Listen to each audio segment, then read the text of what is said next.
Lifeline Audiodramas presents The Infidel and the Apple Tree.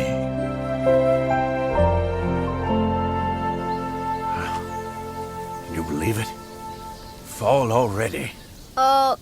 Grandpa? Now, this here is one of the sweetest apples you'll ever put in your mouth. Here you go. Thank you. Now rub it on your shirt sleeve and take a bite before one of them yellow jackets gets a chance. Grandpa? Go ahead, take a bite.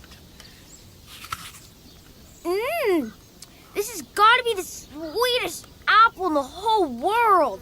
Told you. Grandpa, can we go squirrel hunting? Please? Like we used to. Oh, Charlie. Well, you know there's nothing I'd like to do more. Swell. But I can't. What's wrong?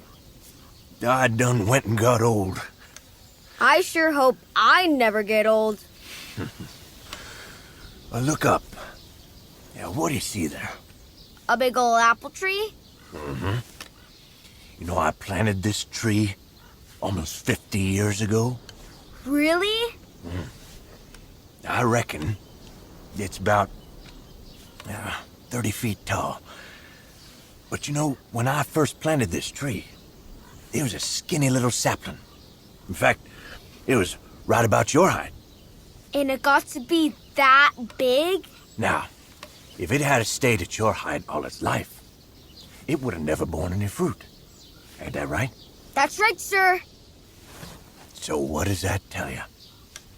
I'm growing up to be 30 feet tall? No.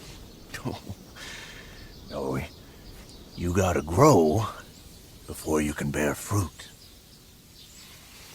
I did a lot of growing myself under this tree. Ow! Oh, Charlie? I got stung. Really hurts. Oh, okay. Now you keep calm. I'll be right back here. Yes, sir. Alice? Alice, grab me the prayer cloth that's stuck in my Bible. Oh, my, what happened? Charlie got himself stung by a yellow jacket. Here. Thank you. And now, I'm gonna put this on your arm. Grandpa? I'm gonna pray for you. If you'll just be quiet. Yes, sir. Lord Jesus, I place this prayer cloth on my grandson, just like it says in Acts 19, that I believe you're gonna heal him, just like you healed old Lady Casshorn. I pray this in Jesus' name. Grandpa? Who's old Lady Casshorn? A neighbor 1 mile up the way. Her real name, Melissa. I used to call her Old Lady Casshorn just to be ornery. She was 2 weeks from dying when something happened I'll never forget in all my life. What happened? Well, me and your grandma were coming home from the store one day.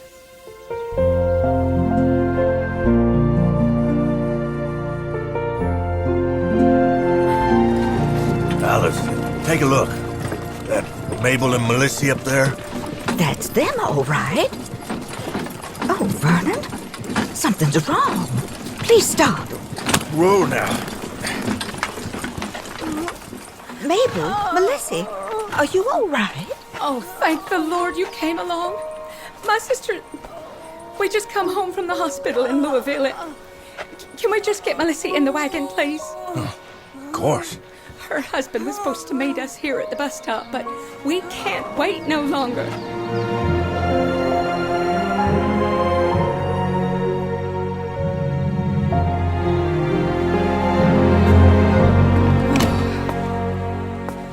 She's resting now. George will be home soon, poor man. Working 2 extra jobs just to keep up with the doctor bills. It's bad, y'all. We took her in for an operation, but they said she's got cancer of the stomach. It's so bad, they just sewed her back up. Oh, Mabel. The doctor told us just to give her a little morphine to keep her as easy as possible. How long did the doctor say? 2 weeks. Oh. I haven't told her yet. I'm afraid she just may give up altogether. But somehow I think she knows.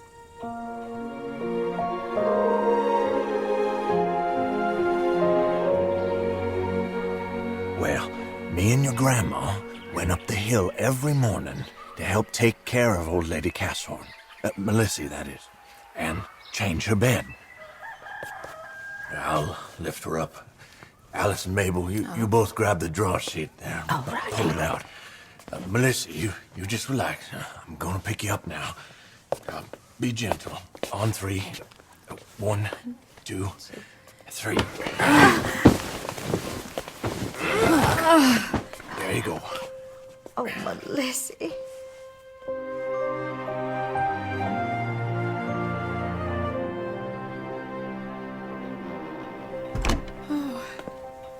I told her this morning. Oh, Mabel. Why would this happen to someone so sweet and kind and generous? She's always helping others. Why? I don't know. I hear you. Confounds me. If there really is a God, why would he allow somebody good to suffer like that? There's still one thing left I can do. What's that?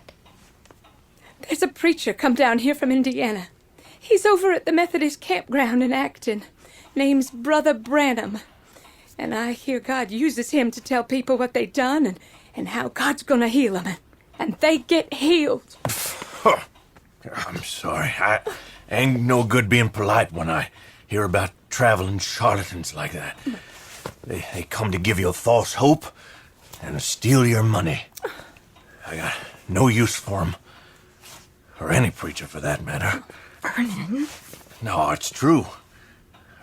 Don't want to see you get hurt, Mabel. It's not right. Preachers are like lying dogs, barking up the wrong tree, pointing to something that ain't even there. Vernon? You know what I done to my lying dog when he barked up the wrong tree one too many times? What?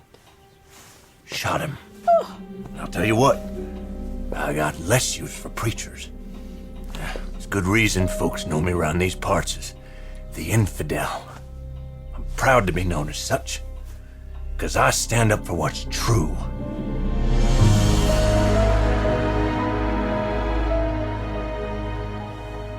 And here's her barley water. It's all she can keep down anymore. I understand. Thank you for doing this, Alice. It's no trouble at all. I'll be back late tonight, and George will be getting home this evening to take over. Mabel, Yes, dear. knowing you best take a hanky with you. I think there's one in the top dresser drawer. All right.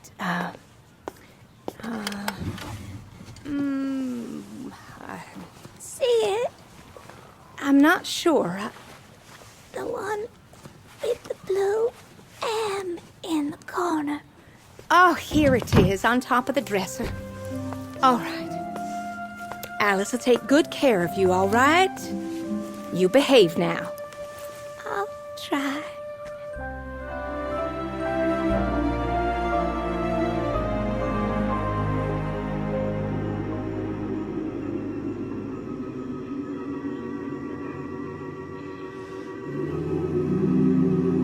Now hum it with me while the boys are lining up the prayer line. Excuse me, sir. I'm new at all this. What's happening now? Brother Branham's gonna start calling out folk. You got your prayer card with you? Prayer card? From what I seen, I think you need it to get prayer. Oh, I didn't get one. Oh, I'm sorry, ma'am. Now won't you look this way? Ma'am, if I'm not mistaken, he's pointing this way. Oh, Lord, let it be me. When you left home tonight back there, you picked up a little handkerchief with a blue figure in the corner of it off of the dresser. How does he know? You're praying back there for your older sister who's dying. The Lord has heard your prayer. Now take this little handkerchief and lay it upon your sister, and the cancer will leave her. Yes. Oh, thank you, Jesus. Oh, thank you. Thank you.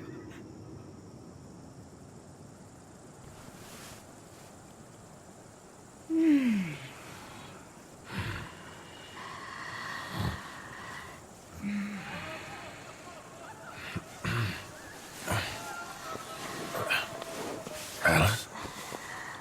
Alice, you awake? What's wrong? You hear that? It's coming from the Cashhorns. Sounds like the Salvation Army turned loose up there. Oh, no. You think? Yeah. She's gone. Tomorrow morning, we'll get the wagon and take her off to the undertaker. So next morning, me and your grandma went up there to collect the body. And you know what? What? You ain't gonna believe me, 'cause I scarce believed it myself. That woman was up cooking her breakfast and eating fried apple pie. Oh, praise you, Jesus. Melissy? Alice, look at me. I'm looking. I'm healed. Jesus healed me. Oh, praise the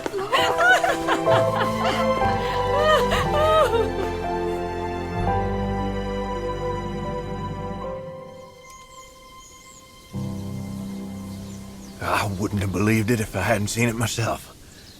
They called me the Infidel, but I'm an honest infidel. And I'll tell you straight, I saw old Lady Cashhorn up and well. And she ain't had a sick day since. Really? Sure as I'm sitting here, it shook me up. I couldn't logic my way through what I witnessed that morning. I knew if I ever seen that preacher, I was gonna ask him one question. A question that burned every day in my soul.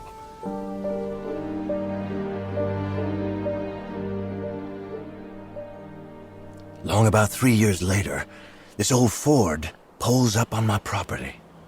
Right over there, in fact. With Indiana plates. Hoosiers. What's this about? I grabbed my gun. And out of the car comes this tall fella. Hadn't shaved in days.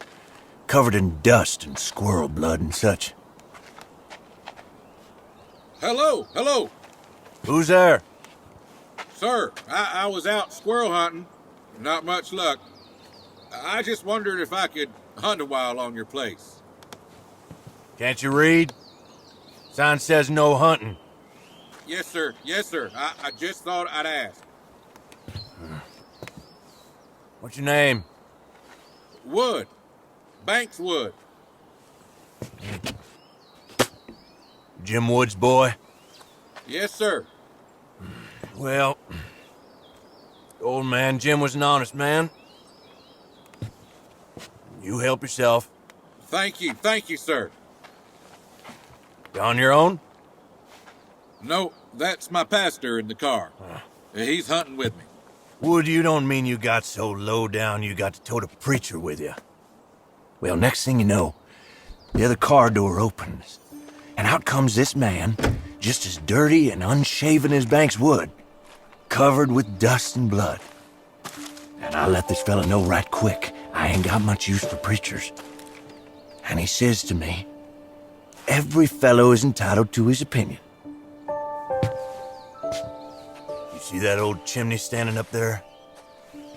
I was born up there 75 years ago. And I've looked toward the skies. I've looked here and there. And surely all these 75 years, I'd have seen something that looked like God. And the preacher tells me, it depends on what I'm looking for. Well, I certainly don't believe there is such a creature. But here's what I do believe. I believe you fellas are simply out to swindle folk out of their money. There's only one preacher I ever want to talk to. The one who came down here to Acton a few years back. See, my neighbor friend was sitting in the back of the meeting, minding her own business, when he pointed to her, and he told her she had a handkerchief in her purse with a blue initial on it. You got it from your dresser, he said. And she took that hanky back to her sister, who was sick with cancer. And that sister got healed. I got me one question I've been dying to ask that fella.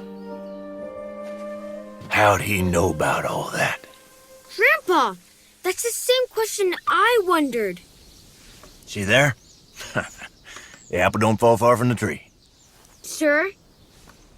Oh, never mind. Well, that preacher had a question for me. In fact, I'll explain it to you just like he did me. You notice all the apples falling off the tree? Yes, sir. And the leaves falling? Yes, sir. Ain't that kind of strange? What do you mean, Grandpa? Well, we ain't had no frost. Not even a cool spell. So why are the leaves falling? What makes them fall? Daddy told me the sap left the tree. So where does the sap go? Down into the roots, till spring. Then the sap will come back up and bring new leaves and new apples to eat, right? Yes, sir. If the sap stayed through the winter, it'd kill the tree, right? Right. So what intelligence tells the sap to go down into the roots, stay until spring, and then come back up again to bring some more apples? That's what the preacher asked me that day. Then he said something that made my jaw drop. What? He said, the same intelligence that tells the sap to go down into the roots and come back. That's the same intelligence that told him that that woman would be healed. Wait. Yep. I was talking to the very preacher. The only preacher I said I ever wanted to talk to. God brought him right here to my apple tree. And right here on this spot, I knelt down with Brother Branham. And Charlie, I gave my heart to Jesus. Right under this apple tree. Grandpa, my sting! Look, the swelling's gone down. It doesn't even hurt anymore. The cloth did it. No, it ain't the cloth that heals you, Charlie. It's faith in God. Like Moses putting out his stick over the Red Sea, and it parted. When we take God at his word and believe it, all things are possible. Just think, if Mabel wouldn't have had faith in what God told her through Brother Branham, her sister would have died right there on her bed. But she believed. And old Lady Castlehorn's still living today. Wow. That's why I keep my prayer cloth in Acts 19, right where Brother Branham told me to keep it. It's a reminder of the mighty things God can do. Yep, some folks, they say God don't heal no more. Some say God don't even exist. But I know better now. Hey, you getting hungry? Yes, sir. Let's head to the kitchen. Old Lady Melissa, came over this morning. And she brought us some fried apple pie. Yum! Let's go.